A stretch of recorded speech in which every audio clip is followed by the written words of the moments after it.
আজকের মুভির কাহিনী এমন দুজন সিরিয়াল কিলারদের যারা অন্য এক কাপলদের ধরে এনে তাদেরকে টর্চার করে বাচ্চা হওয়ানোর জন্য।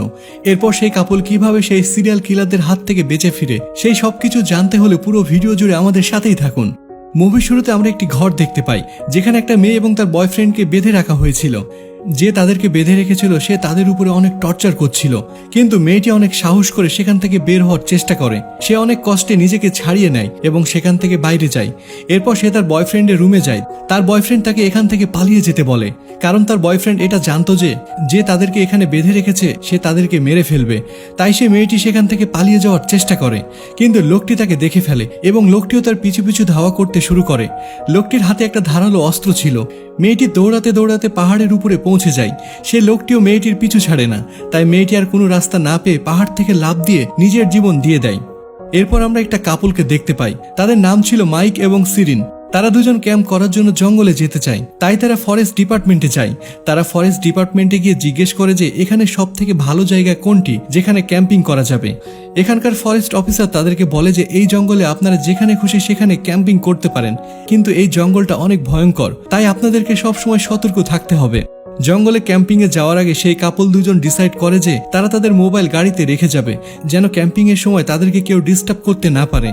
তারপর তারা দুজনে জঙ্গলের নকশাটা দেখতে থাকে এবং তারা দুজনে কনফিউজ হয়ে যায়। তারা চিন্তা করে যে তারা কোথায় ক্যাম্পিং করবে। তখনই সেখানে একটা মহিলা আসে যার নাম ছিল ইরা। সে এই জঙ্গলেই থাকতো। মহিলাটি বলে যে জঙ্গলটা অনেক সুন্দর, কিন্তু জঙ্গলের সব থেকে সুন্দর জায়গা হচ্ছে কিং অফ ফল, কারণ সেই জায়গাটা জঙ্গলের সব থেকে শান্ত জায়গা। এর কিছুক্ষণ পর মাইক এবং সিরিন সেই কিং অফ ফলে চলে যায়। কিছুক্ষণ পর সেখানে তিনজন ছেলে আসে। সেই ছেলেগুলো তাদেরকে অনেক হ্যারাসমেন্ট করছিল। তখন মাইক অনেক রেগে যায় এবং সে নিজের গান বের করতে যায়, কিন্তু সিরিন মাইককে থামিয়ে দেয়। পরে মাইক সেই ছেলেদেরকে টাকা দেয় এবং তারা সেখান থেকে চলে যায়। এরপর আমরা দেখি মাইক এবং সিরিন একটা ঝর্ণার কাছে যায়, যেখানে তারা একজন ফরেস্ট অফিসারকে দেখতে পায়। তার নাম ছিল ক্লাইড।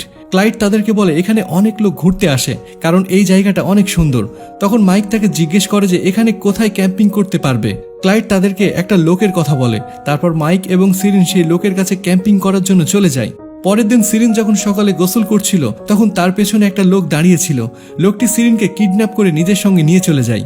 মাইক যখন ঘুম থেকে উঠে তখন সে দেখে সিরিন তার আশেপাশে নেই। সে সিরিনকে খুঁজতে শুরু করে। তারপর মাইক সে তিনজন ছেলের মধ্যে দুজন ছেলেকে দেখতে পায়। তাদের মধ্যে একজনের হাতে সিরিনের টাওয়াল ছিল। তখন মাইক মনে করে যে তারা সিরিনকে নিয়ে গেছে। তখন মাইক অনেক রেগে যায়। সে ছেলেদেরকে অনেক মারধর করতে শুরু করে। তখন সেখান থেকে একজন পালিয়ে যায়। তখন মাইক দ্বিতীয় জনকে জিজ্ঞেস করে যে সিরিন এখন কোথায় আছে। তখন সেই ছেলেটি বলে আমি এই বিষয়ে কিছুই জানি না, আমরা শুধু এই টাওয়ালটা রাস্তায় পেয়েছিলাম।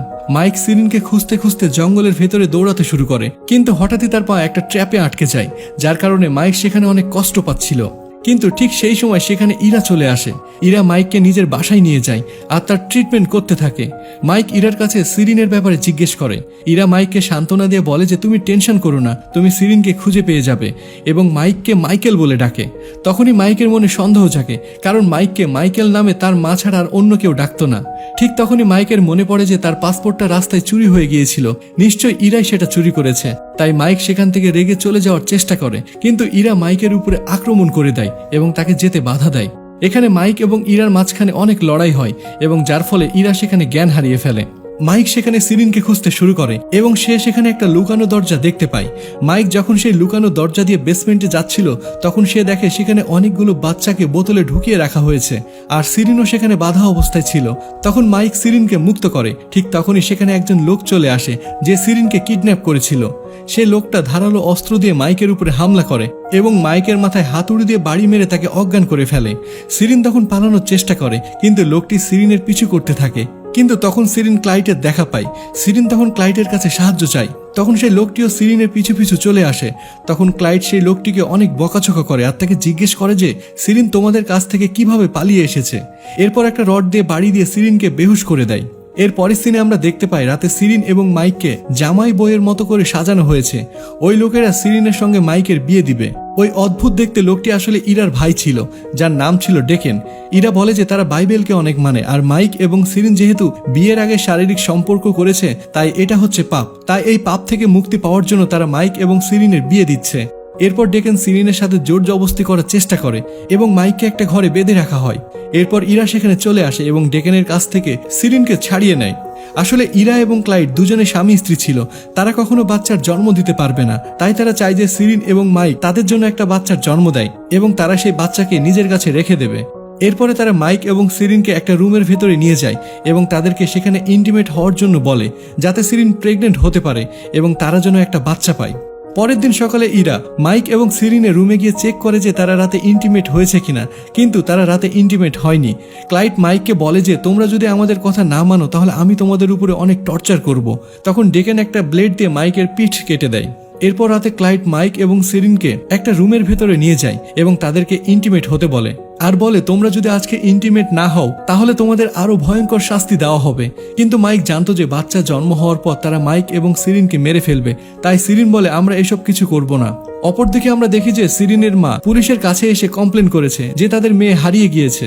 একজন পুলিশ অফিসার মাইক এবং সিরিনকে খুঁজতে খুঁজতে সেই ফরেস্ট ডিপার্টমেন্টে চলে যায়। ওই অফিসার ক্লাইটের সঙ্গে ওয়াকি টকিতে কথা বলে।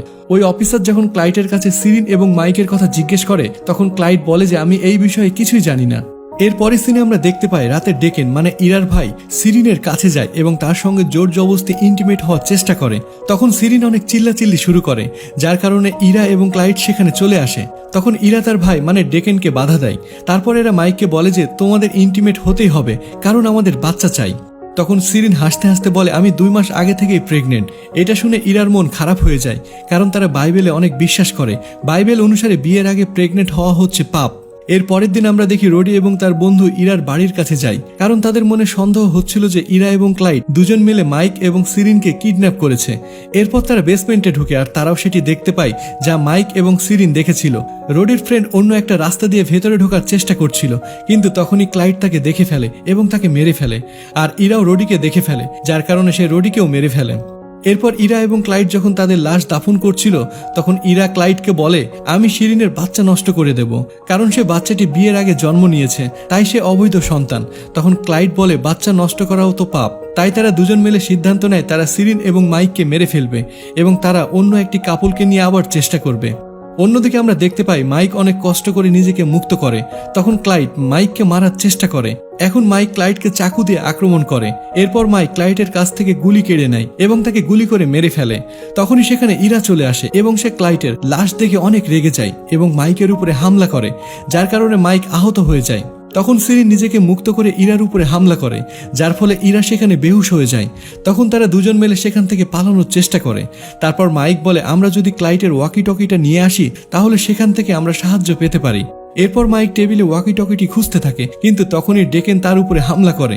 তখন মাইক সেখানে থাকা একটা ক্রস ডেকেনের গলায় ঢুকিয়ে দেয়, যার ফলে ডেকেনের সেখানে মৃত্যু হয়।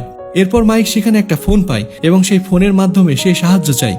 এরপর আমরা 1 বছর পরের সিন দেখতে পাই, যেখানে আমরা মাইক এবং সিরিনকে দেখতে পাই এবং তাদের সঙ্গে একটা বাচ্চাকেও দেখতে পাই, এবং এখানে এই মুভিটি শেষ হয়ে যায়।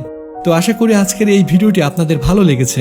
এতক্ষণ সময় ধরে আজকের এই ভিডিওটি দেখার জন্য আপনাকে অসংখ্য ধন্যবাদ। ভালো থাকুন, সুস্থ থাকুন।